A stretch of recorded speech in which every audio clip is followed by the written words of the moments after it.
प्यारे बच्चों, LGR study के इस महत्वपूर्ण क्लास में आप सभी का स्वागत है। जैसा कि आप सभी जान रहे हैं कि गणित में अभी हम लोग जो है सांख्य की पढ़ाई कर रहे हैं। इसका एक क्लास ऑलरेडी हो चुका है। अगर आप अभी तक वो क्लास नहीं देखे हैं तो पहले आप जो इस चैप्टर का फर्स्ट क्लास है उसको ज़रूर देख लीजिएगा, फिर इसको देखिएगा तो बहुत ही ज़्यादा अच्छा तरीक़ा से आपको समझ में आएगा। चलिए शुरू करते हैं, चीज़ों को सीखने समझने की कोशिश करते हैं। सांख्यिकी में जो चीज़ हम लोग पढ़ाई कर चुके हैं, पहले 1 मिनट में उसका रिवीजन कर लेते हैं मौखिक रूप से। पिछले क्लास में हम लोगों ने देखा था सांख्यिकी क्या है। सांख्यिकी में हमने आंकड़ा पढ़ा था कि आंकड़ा क्या होता है, आंकड़ा के प्रकार, प्राथमिक आंकड़ा, गौण आंकड़ा, बारंबारता क्या होता है, संचय बारंबारता क्या होता है। इसके बाद अगर बात किया जाए तो वर्गीकरण के आधार पर आंकड़ा का प्रकार पढ़े थे, यानी कि हम इसको बोले थे अवर्गीकृत आंकड़ा, वर्गीकृत आंकड़ा। ये सब हम लोगों ने पिछले क्लास में क्या किया था, पढ़ाई किया था। और अवर्गीकृत आंकड़ा के बारे में भी बहुत सारा चीज़ हम लोग जान गए थे। और आज जो है हम लोग अवर्गीकृत आंकड़ा का, किसका, अवर्गीकृत आंकड़ा का हम लोग सबसे पहले माध्य, माध्यक और बहुलक पढ़ने वाले हैं। ठीक है, तो चलिए शुरू करते हैं। जैसा कि हमने आप लोगों को बताया था कि माध्य की अगर बात किया जाए, अवर्गीकृत आंकड़ा का अगर माध्य की बात किया जाए तो इसके 3 माध्य होते हैं, जिसमें सबसे पहला आपको दिखाई दे रहा है समांतर माध्य। और ये सबसे ज़्यादा महत्वपूर्ण है। सबसे ज़्यादा क्या है, महत्वपूर्ण कौन होता है, तो समांतर माध्य ही सबसे ज़्यादा महत्वपूर्ण है। बाकी के 2 माध्य हम आगे डिस्कशन करेंगे। सबसे पहले हम लोग समांतर माध्य डिस्कशन करते हैं। जानते हैं कि समांतर माध्य क्या होता है। समांतर माध्य निकालते कैसे हैं, सिंपल फंडा है।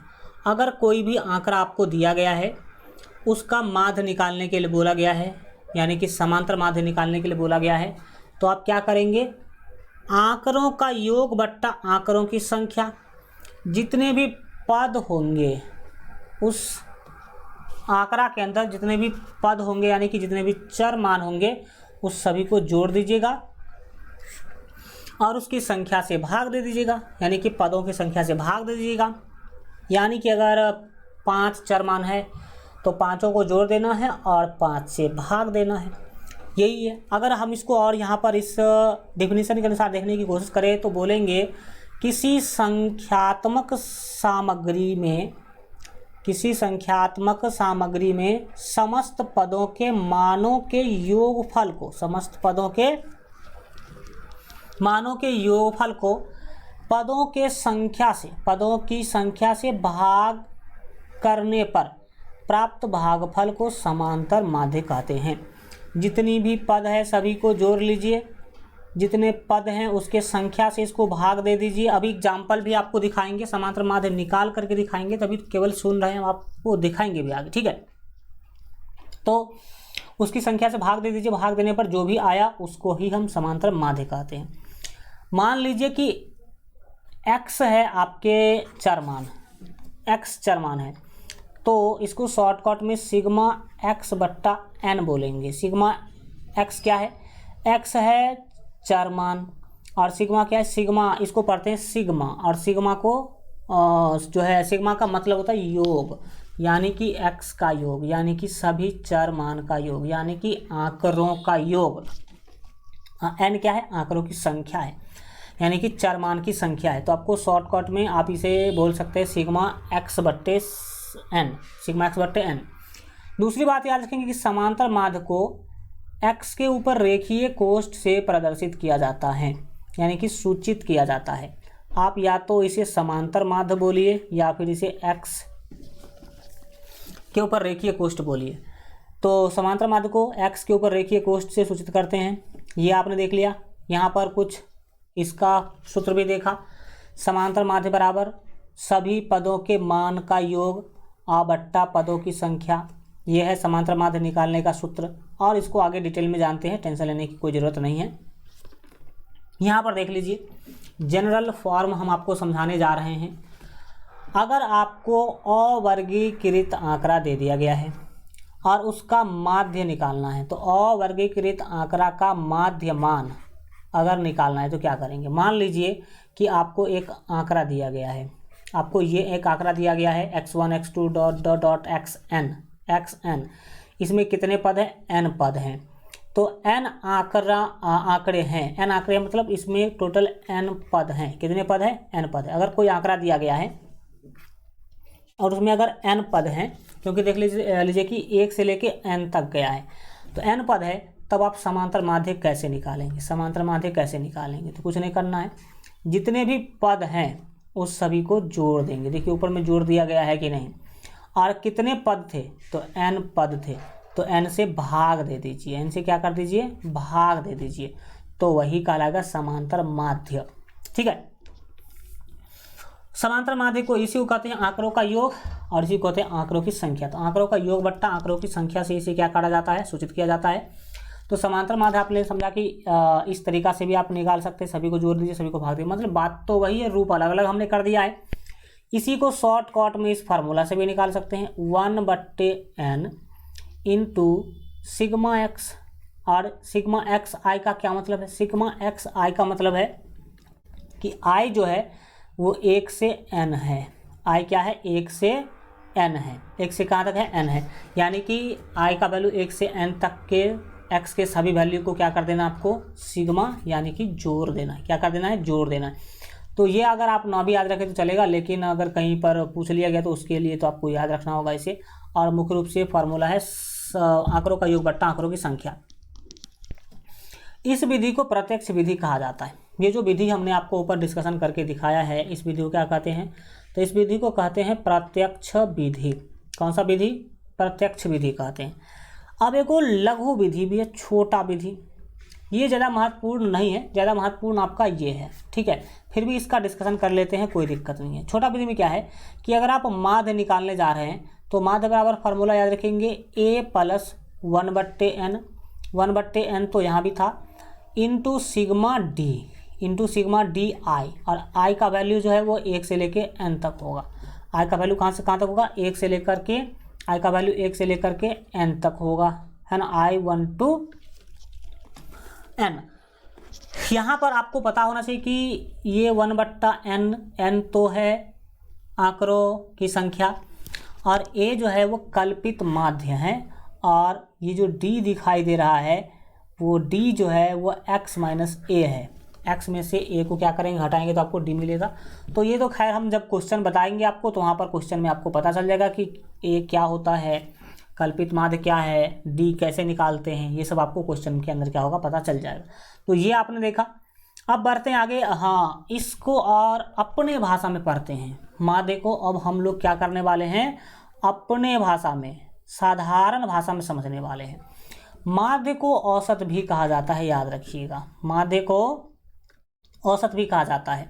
और माध्य निकालने का फार्मूला अगर अपने भाषा में बोला जाए तो बोलेंगे आंकड़ों का योग बट्टा आंकड़ों की संख्या। तो ये वाला फार्मूला, ये वाला फार्मूला, ये वाला फार्मूला, ये फार्मूला और ये फार्मूला, ये सभी के सभी जो फार्मूला है वो एक ही चीज़ है, माध्य निकालने का चीज़ है। और सभी चीज़ एक ही है, रूप अलग अलग है। चीज़ एक ही है, रूप क्या है, अलग अलग है। जिसमें सबसे साधारण, सबसे सरल, सबसे आसान ये वाला है। सबसे आसान कौन है, ये है। क्या है फार्मूला, तो माध्य यानी कि औसत बराबर, कभी कभी माध्य बोलता है, कभी कभी औसत बोलता है। तो माध्य निकालने के लिए बोले तो भी यही फार्मूला, औसत निकालने के लिए बोलेगा तो भी यही फार्मूला। तो माध्य निकालने का ये फार्मूला क्या है, आंकड़ों का योग बट्टे आंकड़ों की संख्या। सर एक क्वेश्चन के हेल्प से बना दीजिए। चलो भाई देख लेते हैं क्वेश्चन के हेल्प से माध्य निकालने का तरीका। आंकड़ा 5, 10, 7, 8, 10 का माध्य ज्ञात कीजिए। अब ये आंकड़ा आपको दिया गया है, इसका माध्य आपको निकालना है। इस आंकड़ा का क्या निकालना है प्यारे बच्चों, आपको माध्य निकालना है। तो चलिए इसका माध्य निकालते हैं। माध्य निकालने के लिए सिंपली क्या करना है, माध्य निकालने का फॉर्मूला है आंकड़ों का योग, यानी कि ऊपर क्या करना है, आंकड़ों को जोड़ देना है। आंकड़ा के जितने भी पद है सबको जोड़ दीजिए। तो 5 प्लस 10 प्लस 7 प्लस 8 प्लस 10, ये हो गया आंकड़ों का योग। ठीक है, नीचे में लिखेंगे आंकड़ों की संख्या। क्या लिखेंगे, आंकड़ों की संख्या लिखेंगे। तो आंकड़ों की संख्या कितनी है भाई साहब? तो 1 2 3 4 5 कितने चरमान है? 5 चरमान है। तो इसी 5 को हम आंकड़ों का संख्या कहते हैं। आंकड़ों को क्या बोलते हैं? संख्या। तो इसमें आंकड़े में 5 चरमान है तो आंकड़ों की संख्या हो गई 5। आप 5 से भाग दे देंगे तो जो वैल्यू मिलेगा वही आपका माध्य होगा। तो ऊपर जोड़ लीजिए, 5 10 15 और 15 15 30 और 10 40। कितने हो गए सर? 40। ऊपर जोड़ लिया आपने, कितना हो गया? 40 और नीचे में हो गया 5। 5 से 40 को भाग करेंगे तो आपको मिलेगा 8 और 8 आपका क्या है? माध्य है। 8 क्या है? माध्य। यानी कि फाइनल आंसर देना हो गया 8 हो गया। समझ में आ गया कि माध्य कैसे निकालते सर? बिल्कुल सिंपल है ये तो। अगर देखा जाए तो सबसे आसान फार्मूला यही है। इसी फार्मूला से आसान तरीका से निकाल सकते हैं। इस तरह का कोई भी आंकड़ा दिया जाएगा तो आपको माध्य निकालने के लिए कुछ भी नहीं करना है, सबको जोड़ लेना है, उतना से भाग दे देना है। बिल्कुल सिंपल है। चलिए अब हम आगे बढ़ते हैं। आगे बढ़ने से पहले पीछे बढ़ जाते हैं एक बार। ये जो पहला चरमान है उसको x1, दूसरा को x2, तीसरा को x3, चौथा को x4 बोल दिया गया है। तो उसको जोड़ दिया गया, उसके संख्या से नीचे भाग दे दिया गया। तो बात बराबर है कि नहीं? बोलेंगे यस सर, बात तो पूरा का पूरा बराबर है। अब चलिए आगे बढ़ते हैं। आंकड़ा का औसत यानी कि जो माध्य है वो निकालना तो सीख लिया। अब एक अलग प्रकार के क्वेश्चन हम आपको दे रहे हैं, इसका माध्य निकाल करके आप लोग बताइए, और नहीं जानते तो सीखिए। क्वेश्चन क्या है? क्वेश्चन है प्रथम 5 प्राकृत संख्याओं का माध्य ज्ञात कीजिए। लो भाई, यहाँ पर तो आंकड़ा दिया ही नहीं। आंकड़ा आपको शब्दों के रूप में दे दिया, अंक के रूप में तो आंकड़ा दिया नहीं, तो कैसे माध्य निकालेंगे? तो आपको सबसे पहले क्या देखना होगा कि प्रथम 5 प्राकृत संख्या कौन कौन सा है, तब जाकर के आप उसका क्या निकाल पाएंगे? माध्य निकाल पाएंगे। तो यहाँ पर अगर देखा जाए कि प्रथम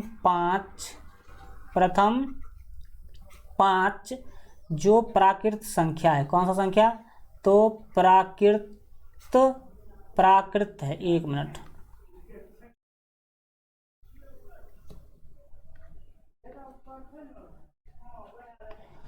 प्रथम 5 प्राकृत संख्या। तो सबसे पहले तो आपको पता होना चाहिए कि प्रथम 5 प्राकृत संख्या क्या होता है, कौन कौन होता है प्रथम 5 प्राकृत संख्या, और तब उसका आप माध्य निकालेंगे। तो प्रथम 5 प्राकृत संख्या होता है 1 2 3 4 5। जैसा कि आप सभी जानते हैं कि प्राकृत संख्या 1 से शुरू होती है, तो 1 से लेकर 5 तक जाएंगे तो ये प्रथम मतलब शुरुआत का 5 प्राकृत संख्या आपको मिल गया। शुरुआत का क्या मिला? ये 5 प्राकृत संख्या मिल गया। अब इसी का आपको माध्य निकालना है, तो लिखेंगे इसीलिए माध्य बराबर, क्या बराबर?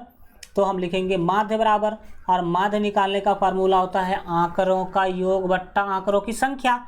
तो आंकड़ों का ऊपर में योग करेंगे, नीचे में आंकड़ों की संख्या से भाग देंगे। आंकड़ा है 1 + 2 + 3 + 4 और +5।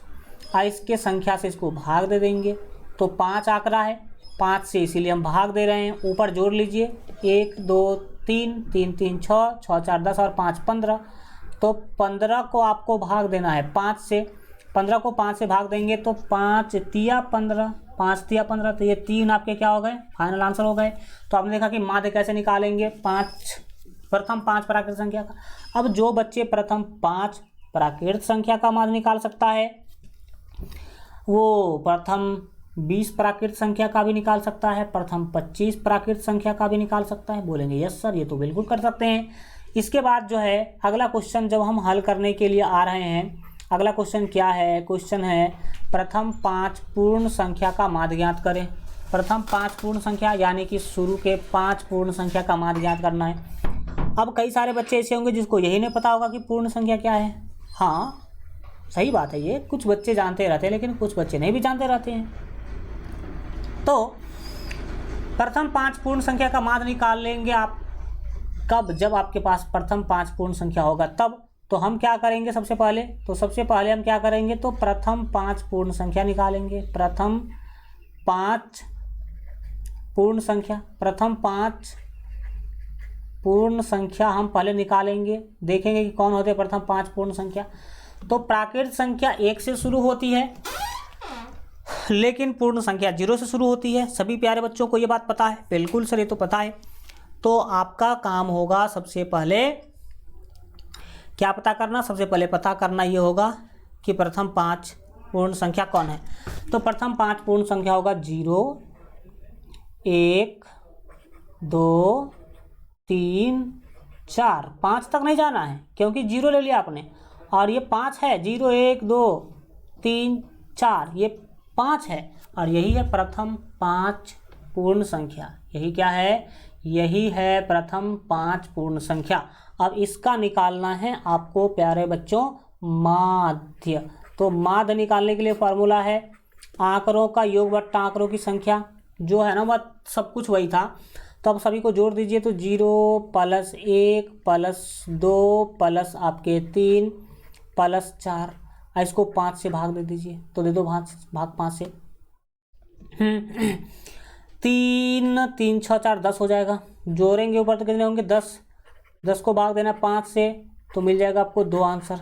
2 आंसर क्या हो जाएगा? मिल जाएगा। तो आपने देख लिया कि कैसे हम प्रथम 5 पूर्ण संख्या का क्या निकाल सकते हैं, तो माध्य निकाल सकते हैं।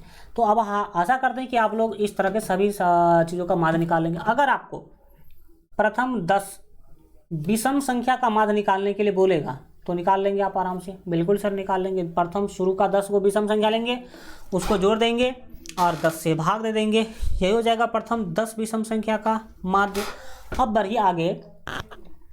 और आपने देखा अभी जो है समांतर माध्य, एक होता है गुणोत्तर माध्य। क्या होता है? गुणोत्तर माध्य। ये गुणोत्तर माध्य क्या समझिएगा। गुणोत्तर माध्य निकालने के लिए क्या करना होता है, ये उतना ज़्यादा महत्वपूर्ण नहीं है। सबसे ज़्यादा महत्वपूर्ण था आपका समांतर माध्य। तो अभी आप इसका फार्मूला देख लीजिए, फिर जब क्वेश्चन बताएंगे तो आपको वहाँ पर क्वेश्चन जो है समझ में आएगा क्या है गुणोत्तर माध्य। अगर कोई आंकड़ा आपको दिया गया है x1, x2, x3, xn, इसमें n आंकड़े हैं। कितने आंकड़े हैं? n आंकड़े हैं, यानी कि n को पद होगा।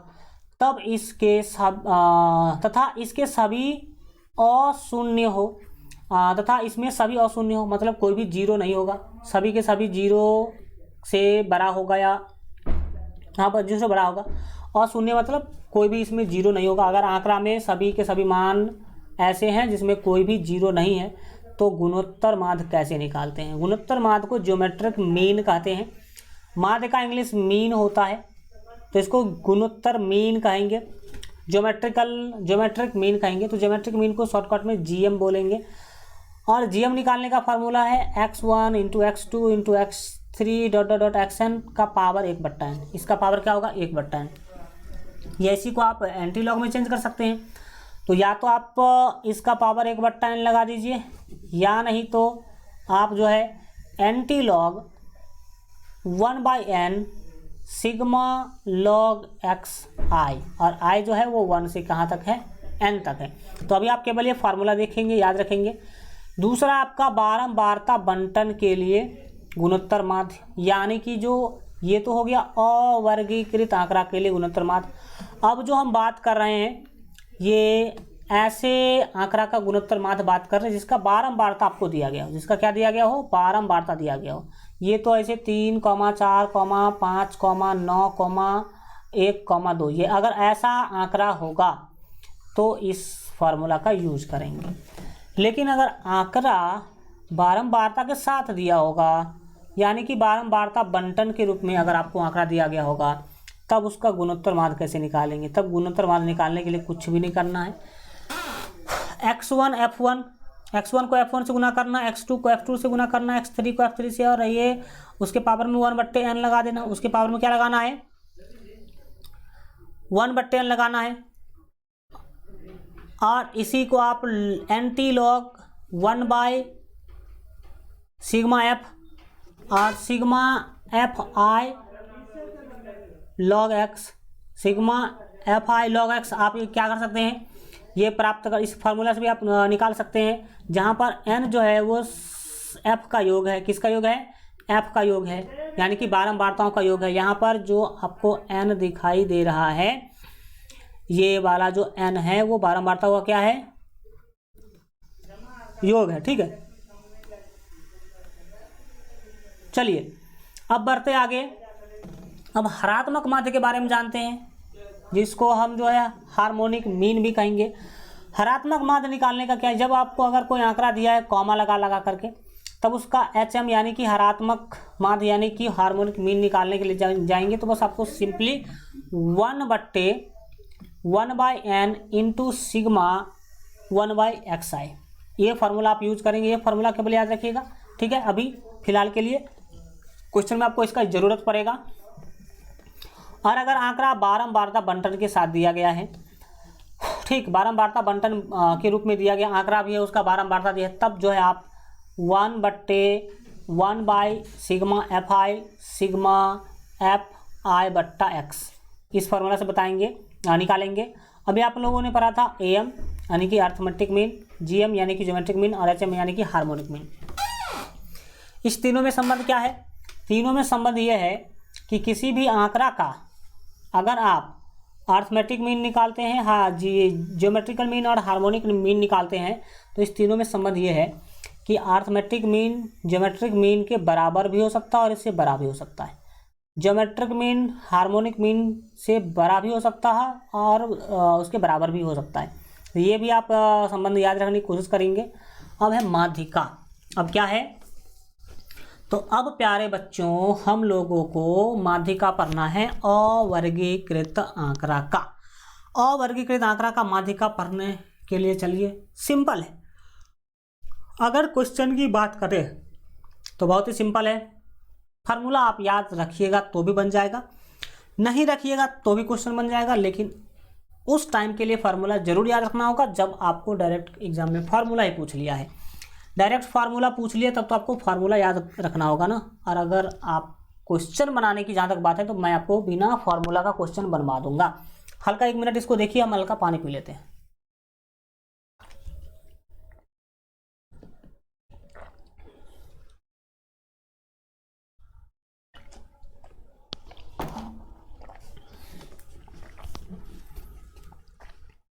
माध्यिका यानी कि मीडियन, इसको माध्यक भी बोला जाता है। तो माध्यक बोले या माध्यिका बोले, बात क्या है, बराबर है। इसके बारे में सबसे पहला बात तो आप याद रखेंगे कि यदि आंकड़ों को आरोही या अवरोही, आरोही मतलब बढ़ते या अवरोही मतलब घटते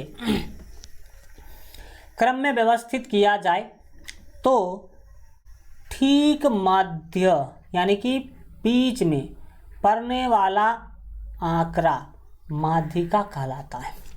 अगर कोई आंकड़ा है, ठीक है, वो बढ़ते क्रम में लिखा गया है या घटते क्रम में लिखा गया है, तो सबसे बीच में जो चरमान होगा, सबसे बीच में जो चरमान होगा वही चरमान माध्यिका कहलाएगा या माध्यक कहलाएगा, माध्यिका या माध्यक कहलाएगा। अभी हम आपको इसका जो है ना ये एग्जाम्पल देकर के भी बताएंगे, क्वेश्चन सॉल्व करके भी आपको सिखाएंगे।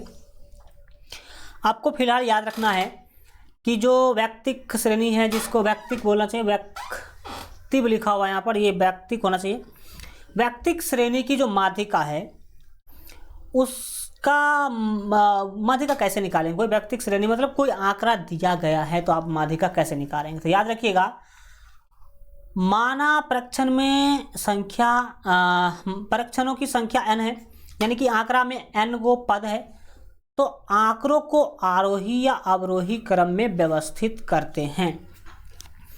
किसी भी आंकड़ा का अगर माध्यिका यानी कि माध्यक अगर आपको निकालना है तो 2 काम करना है। पहला काम आपको करना है उसको घटते या बढ़ते क्रम में लिख लेना है, और दूसरा काम ये करना है, देखना है कि ठीक मध्य में कौन है। ठीक मध्य यानी कि सबसे बीच में कौन अंक आ रहा है, सबसे बीच में कौन सा अंक आ रहा है वही उसका माध्यिका होगा। फार्मूला की माने तो याद रखिएगा कि यदि n एक विषम संख्या है, यानी कि कोई आंकड़ा है जिसमें n पद है, यानी कि जिसमें n जो है चरमान है और n विषम संख्या है, तब आपको क्या करना है, माध्यिका निकालने के लिए क्या करना है, फार्मूला यूज करना है। n + 1/2 में पद का जो मान है वही होगा माध्यिका। n + 1/2 में जो पद है वही मान क्या होगा, तो वही मान होगा माध्यिका। तो जब आंकड़ा में चर मान विषम संख्या के रूप में हो, यानी कि चर मान का संख्या अगर 9 हो, 10 नहीं हो के 11 हो, 12 नहीं हो करके फिर से अगर 13 हो, तो इस स्थिति में जो सबसे बीच में आएगा उसे ही माध्यक बोलते हैं। उसे क्या बोलते हैं? माध्यक बोलते हैं। चलो अब हम लोग इसको एक क्वेश्चन के हेल्प से समझते हैं। इसको एक क्वेश्चन के हेल्प से क्या करते हैं? समझते हैं। मान लीजिए कि क्वेश्चन हमने आपको दिया, क्या क्वेश्चन दिया? क्वेश्चन हमने आपको दिया, वो आप ध्यान से देखिएगा। क्वेश्चन हमने दिया कि आंकड़ा, ठीक है, आंकड़ा 5, 6, 9, 12, ठीक है, 3, 2, 4, कितने हो गए? 1, 2, 3, 4, 5, 6, 7, हाँ, का माध्यक निकालें। इसका हमने क्या बोला आपको? माध्यक निकालने के लिए इसका माध्यक यानी कि माध्यिका ज्ञात करें, ये हमने आपको बोला। ज्ञात करें, ये हमने आपको क्या किया? बोला। हमने बोला ये जो आंकड़ा दिया गया है इसका माध्यक निकालो। तो माध्यक निकालने के लिए सबसे पहले आपको क्या करना है प्यारे बच्चों? आपको जो आंकड़ा दिया गया उसको घटते या बढ़ते क्रम में लिखना है। तो लिखिए, इस आंकड़ा को बढ़ते क्रम में लिखेंगे तो सबसे पहले 2 लिखेंगे, फिर 3 लिखेंगे, फिर 4, फिर 5, 6। तो लिखिए 2, 3, 4, 5, 6, 9 और 12, कितने हो गए? 1, 2, 3, 4, 5, 6, 7 हो गए। तो आपको क्या करना है? सबसे पहले आंकड़ा को बढ़ते क्रम में लिखना है। सबसे पहले आंकड़ा को क्या करना है? बढ़ते क्रम में लिखना है, या घटते क्रम में भी लिख सकते हैं, कोई दिक्कत नहीं है। और इसके बाद देखना है कि सबसे बीच में कौन है। सबसे बीच में कौन है? तो सबसे बीच में है भाई साहब 5। सबसे बीच में कौन है? तो सबसे बीच में 5 है। तो 5 जो है माध्यक होगा। 5 क्या है? माध्यक है। इस क्वेश्चन का आंसर कितना होगा? माध्यक निकालना है तो माध्यक बराबर 5 आपके क्या हो गए? आंसर हो गए। क्यों? क्योंकि 5 के इधर भी 3 और 5 के इधर भी 3 चर मान है, तो इसके अकॉर्डिंग तो मुझे दिख रहा है कि सबसे बीच में 5 ही है, तो 5 हो जाएगा माध्यक। 5 क्या हो जाएगा? माध्यक। माध्यक निकालने के अगर फार्मूला की बात करें तो फार्मूला कहता है अगर n गो पद है तो n + 1/2 कीजिए, वही जो वैल्यू आएगा वही होगा माध्यक। तो देखिए, चलिए हम इसमें लगा के देखते हैं। अगर हम दूसरे विधि से बनाने की कोशिश करें तो हम बोलेंगे कि यहाँ n कितने हैं? बताइए। यहाँ पर जो n का वैल्यू है वो 7 है। क्यों भाई? n का वैल्यू 7 होने का मतलब इसमें 7 को चर मान है। इस आंकड़ा में 7 चर मान है। तो अगर 7 चर मान है तो माध्यक क्या होगा? तो माध्यक जो होता है वो जस्ट आपने देखा है कि n + 1/2 में जो पद है वही होगा माध्यक। वही क्या होगा? माध्यक होगा। यानी कि माध्यक जो है वो होता है n + 1/2 मा पद। n + 1/2 पद, 2वां पद, यानी कि n का वैल्यू अगर 7 देंगे, +1 करेंगे, बट्टे में 2 देंगे, तो इतना जो पद है ये माँ पद जो है वो माध्यक होगा। अब इसको जोड़ लीजिए तो 7 कितने हो गए सर? 8 हो गए। 8/2, 8/2 कितने हो गए सर? 8/2 हो गए सर 4। 8/2 कितने हो गए? 4। तो ये जो चौथा पद है ना, चौथा जो पद है वही होगा माध्यक। तो इस क्वेश्चन में देखिए चौथा पद कौन है? तो ये है पहला पद, ये दूसरा पद, ये तीसरा पद, ये चौथा पद है। चौथा पद यानी कि 5 के आपके आंसर है। तो इतना लंबा चौड़ा जोड़ घटाव करने की क्या जरूरत है? सीधा याद रखिए। क्या सीधा याद रखना है? कि आंकड़ा को बढ़ते क्रम में लिखेंगे और बढ़ते क्रम में लिखने के बाद देखेंगे सबसे बीच में कौन है। सबसे बीच में कौन है? वही माध्यक होगा। वही क्या होगा? माध्यक होगा। कब? जब आंकड़ा की जो संख्या है वो विषम संख्या हो। जैसे कि इस आंकड़ा में 7 पद है तो 7 विषम है, तो विषम है तो सबसे बीच वाला क्या हो जाएगा? माध्यक हो जाएगा। अब कभी कभी क्या होता है कि इस विषम ना होकर के 8 को दे दिया, तब क्या करेंगे वो देखिए, वो भी देखिए। तो आपने देखा कि n+1/2 पद का क्या मतलब है, 7 7+1/2 यानी कि 8+2 सॉरी 8/2 और 8/2 का मतलब 4। तो चौथा पद जो है वही माध्यक होगा, चौथा पद क्या होगा, माध्यक होगा। इसमें अब हम आगे बढ़ते हैं और अगला समझते हैं, यदि n एक विषम संख्या है तब माध्यिका क्या होगा। अगर आंकड़ा कोई दिया गया है, उस आंकड़ा में जो चर मान की संख्या है वो विषम नहीं है, सम है। जैसे कि मान लीजिए कि 10 गो आंकड़ा है, आंकड़ा में 10 चर मान है या फिर 20 चर मान है या फिर 22 है, यानी कि कोई सम है। तो कैसे निकालेंगे, तो हम क्या करेंगे, n/2 पद का मान और साथ ही साथ n/2 में पद का जो मान है ना, उसको 2 से भाग दे दीजिएगा, तो वही होगा माध्यिका। वही क्या होगा, माध्यिका होगा। हम आपको इस चीज़ों को एक क्वेश्चन के हेल्प से समझाते हैं, तो आप पहले क्वेश्चन के हेल्प से आप उसको समझने की क्या करेंगे, कोशिश करेंगे। मान लीजिए हमने आपको प्रश्न दिया, हमने आपको दिया प्रश्न, क्या प्रश्न दिया, प्रश्न हमने आपको दिया जो आंकड़ा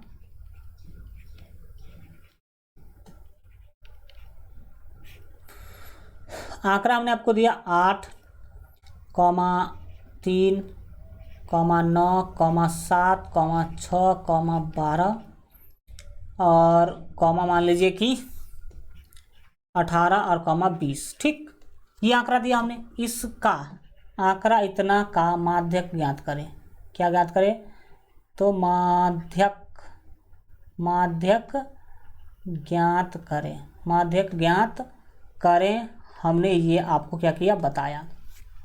तो इसका माध्यक निकालने के लिए क्या करना होगा, माध्यक निकालने के लिए जब आप जाएंगे तो हमने आपको बता रखा कि सबसे पहला काम करेंगे, आंकड़ा को बढ़ते या घटते क्रम में लिखेंगे। तो हम बढ़ते क्रम में लिख लेते हैं, फिर उसमें जो सबसे बीच में होगा वही क्या होगा, माध्यिका होगा।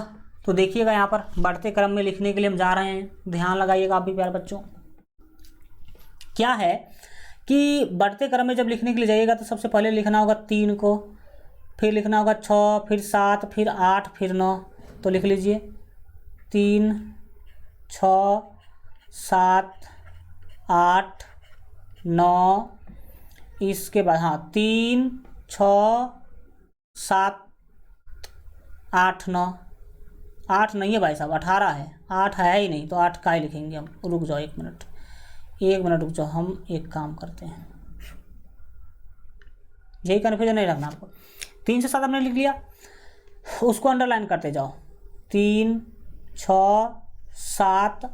अब लिखिए 8 और फिर लिखेंगे 9 को। अच्छा 8 भी तो है भाई, तो कई है, मिटा दिए। 8 को लिखेंगे और फिर लिखेंगे 9 को, और 9 के बाद लिखेंगे 12 को, 12 के बाद लिखेंगे 18 को, और 18 के बाद हम लिख लेंगे 20 को, 18 के बाद लिख लेंगे 20 को। अब इसमें देखिए कि कौन सबसे बीच में आ रहा है, तो आपको पता चलेगा कि कोई बीच में आने को तैयार ही नहीं है।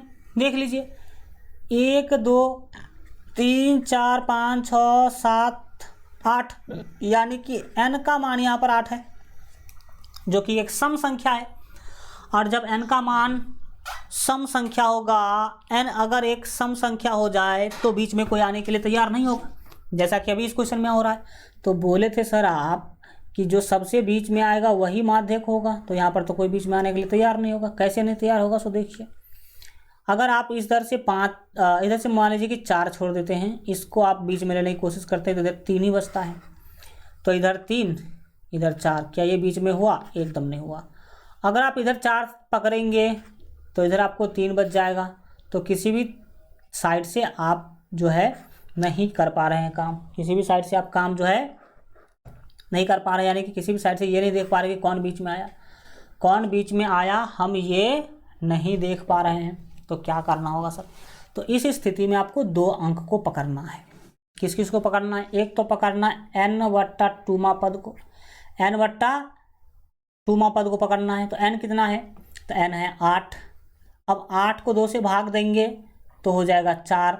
तो चौथा पद एक लेना है, कौन लेना है, चौथा पद एक लेना है। तो एक तो हो गया चौथा पद, चलो भाई 8 हो गया। और एक लेना है n/2 + 1वां पद। तो n/2 है 4, 4 में जोड़ेंगे तो 5, तो आपको 5वें पद लेना है। 5वां पद कौन है? तो 5वां पद 9 है, 5वां पद 9 है। अब इस दोनों को क्या कर दीजिए, जोड़ दीजिए और 2 से भाग दे दीजिए। जोड़ करके 2 से क्या कर दीजिए, भाग दे दीजिए। और अगर आप इस फार्मूला के ताम झाम से बचना चाहते हैं तो सीधा याद रखो कि अगर आंकड़ा दिया गया है, अगर आंकड़ा दिया गया है और उसका माध्यक निकालना है तो सीधा सीधा पहले बढ़ते क्रम में लिखेंगे और बीच में कोई आने के लिए तैयार नहीं होगा तो 2 संख्या को पकड़ लेंगे। कितने संख्या को पकड़ेंगे? 2 संख्या को पकड़ेंगे। जब 2 को पकड़ेंगे तब तो इधर बराबर हो गया, इधर बाएं साइड भी 3 और दाहिने साइड भी 12, 18, 20 यानी कि 3 संख्या दाहिने भी है।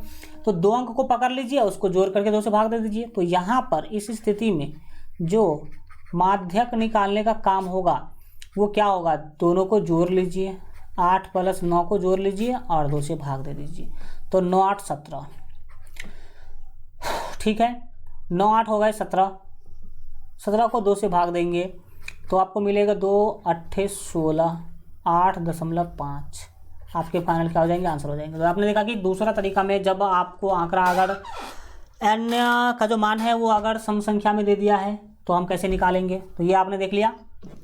अब दोनों प्रकार का माध्यक निकालने का जो क्वेश्चन है हम आशा करते हैं कि आप बना लेंगे, बन जाएगा, सिंपल है, कोई दिक्कत नहीं आना चाहिए आपको। अब बढ़ते हैं आगे और अब हम पढ़ने वाले हैं बहुलक। क्या पढ़ने वाले हैं प्यारे बच्चों? तो अब हम लोग पढ़ने वाले हैं बहुलक। आखिर किसी भी आंकड़ा का बहुलक कैसे निकालते हैं, किसी भी आंकड़ा का बहुलक कैसे निकालते हैं? तो याद रखिएगा कि बहुलक होता क्या है। तो अगर बहुलक क्या है ये अगर पूछा जाए तो बोलेंगे कि चर मान की बारंबारता सबसे अधिक, जिस चर मान की बारंबारता सबसे अधिक हो उसे बहुलक कहते हैं। क्या बोला आपने? आपने बोला कि जिस चर मान का बारंबारता सबसे ज़्यादा हो, यानी कि जो चर मान आंकड़ा में सबसे ज़्यादा बार आया हो वही उस आंकड़ा का बहुलक कहलाएगा। तो इस क्वेश्चन में बहुलक कितना होगा बताओ? इस क्वेश्चन में बहुलक कितना होगा? हमने आपको क्वेश्चन दे दिया 3, 5, 7, 3, 8, 7, 3 का बहुलक ज्ञात करें। तो बहुलक ज्ञात करने में कोई बड़ी सी आपको कलम चलाने की जरूरत नहीं है, केवल ये देखना है कि सबसे ज़्यादा बार कौन आया है इस आंकड़ा में। तो इस आंकड़ा में 3 1 बार, 2 बार और 3 बार, 3 बार कोई नहीं आया है तो इसका मतलब बहुलक हो जाएगा 3। बहुलक क्या हो जाएगा? 3। तो सबसे अधिक बार जो आया हो आंकड़ा में, ठीक है, वही बहुलक होता है। लेकिन सर ये भी समस्या करता है आगे चल करके। इसमें भी क्वेश्चन 2 प्रकार के होते हैं, जिसमें से फर्स्ट प्रकार का क्वेश्चन आपने देख लिया। अब दूसरा प्रकार के क्वेश्चन का क्या करते हैं हम बात करते हैं। ये हो गया आपके सामने में दूसरा क्वेश्चन।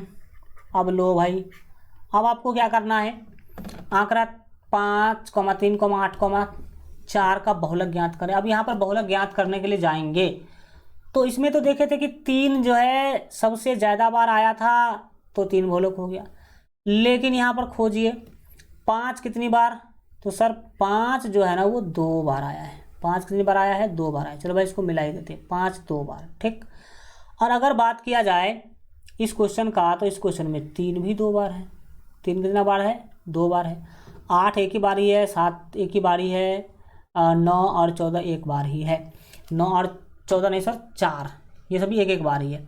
तो अब क्या होगा सर, अगर हम बोलते हैं कि जो सबसे ज़्यादा बार आया है वही अगर बहुलक होगा तो यहाँ पर तो समस्या है।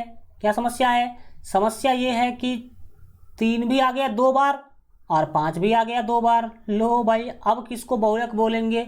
तो अगर ऐसा स्थिति हो जिसमें 2 चरमान सेम बार आ जाए या 3 चरमान सेम बार आ जाए तो हम क्या करेंगे? तो यहाँ पर करेंगे हम बहुत ही सिंपल वाला काम। क्या सिंपल वाला काम करेंगे? तो आपको क्या करना है कि जो आंकड़ा दिया गया उसमें जो बराबर बार आ गया था, 5 भी आ गया था 2 बार और 3 भी आ गया था 2 बार, तो क्या करें, किसको बहुलक बोले? तो इस स्थिति में आप याद रखिएगा बहुलक निकालने का जो चीज़ है, बहुलक निकालने का जो काम है वो क्या करेंगे, जो दोनों बराबर बार आ गया था उस दोनों को जोड़ देंगे, 5 और +3 को जोड़ देंगे। और कितना चीज़ को जोड़ रहे हैं? 2 चीज़ को जोड़ रहे हैं तो 2 से भाग दे देंगे। 2 चीज़ को जोड़ रहे हैं तो 2 से क्या कर देंगे प्यारे बच्चों? भाग दे देंगे, ठीक है। चलिए अब हम बढ़ते हैं। आप इसको भाग दे लीजिए, क्या दिक्कत है, भाग देंगे तो 5 3 8/2, यानी कि आपके जो बहुलक हो गए 4। बहुलक का आंसर कितना हो गया? तो 4 हो गया। समझ में आया कुछ कि नहीं आया? तो जब कभी भी 2 चीज़ या 3 चीज़, अगर मान लो कि 4 भी होता 2 बार, तो इसमें 4 को जोड़ देते और 3 से भाग देते, क्योंकि 3 संख्या को ऊपर से, अगर ऊपर में 3 संख्या को जोड़ेंगे तो उसको 3 से क्या करेंगे? भाग भी देंगे, 3 से भाग भी देंगे। तो इस तरह से आप लोगों ने बहुलक भी पढ़ लिया। क्या पढ़ लिया प्यारे बच्चों? आप लोगों ने बहुलक भी पढ़ लिया कि बहुलक क्या होता है। अब चलिए माध्य माध्यक बहुलक आप लोगों ने क्या कर लिया? वर्गीकृत आंकड़ा का पढ़ाई कर लिया, अवर्गीकृत आंकड़ा का। अब बचा आपके लिए वर्गीकृत आंकड़ा। तो वर्गीकृत आंकड़ा का माध्य माध्यक और बहुलक और कुछ महत्वपूर्ण कंसेप्ट भी हम लोग अगले क्लास में डिस्कशन करेंगे, अगले क्लास में पढ़ेंगे। तब तक अपना ख्याल रखिए और LGR स्टडी देखते रहिए। पेड कोर्स जितने भी बच्चे ज्वाइन कर चुके हैं तो उनका तो बल्ले बल्ले हैं, पूरा 100% तैयारी चल रहा है। जो बच्चे ज्वाइन नहीं किए हैं तो वो बच्चे ज़रूर जो है ज्वाइन कर लीजिएगा। आप लोग जो है पेड कोर्स, अगर आपके मित्र भाई बहन दोस्त यार कोई ज्वाइन नहीं किया है तो उनको बताइए कि हाँ LGR स्टडी पर इस तरह का क्लास चल रहा है, आप ज्वाइन कर सकते हैं। ठीक है, बताने की कोशिश कीजिए आप लोग, क्योंकि आपका एक शेयर, आपका एक लाइक जो है वो मोटिवेशन की काम करता है। ठीक है, thank you so much, goodbye, take care.